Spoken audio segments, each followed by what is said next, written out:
Once you feel like you've got that down, then you're gonna go ahead and start the motion, which I call rock and pop, because you're gonna wanna put your weight behind your swing so that it can go pew over the net, and hopefully you can get an ace. So,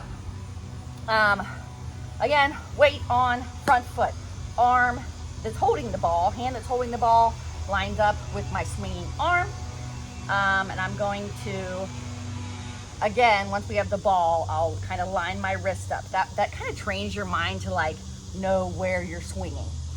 You are not going to be looking at the net. This is very important. At this point, if you want to check real quick, look up just to kind of see where the net is and where you're going with the ball, that's fine. But after that point, you're going to be watching the ball the entire time, all the way through your swing. So, I've got my setup position ready, and then when I'm ready to swing or rock, I am basically going to shift my weight from my front leg to my back leg at the same time as pulling my arm straight back.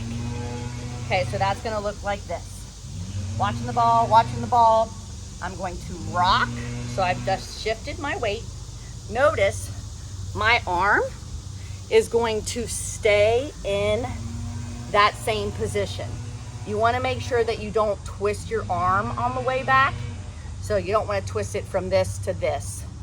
Do not do this. You want to keep it straight. Again, so that your arm's going to train itself exactly how to hit that ball.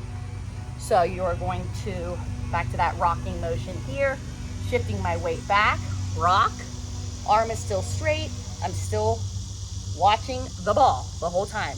And then you're gonna do the pop part of the rock and pop. So you're gonna swing back, and you're gonna go and swing through the ball. And if you want, you can even step with that back foot. That's typically what I do. And your arm's gonna stay straight the whole time. You wanna make sure that you swing straight through like so.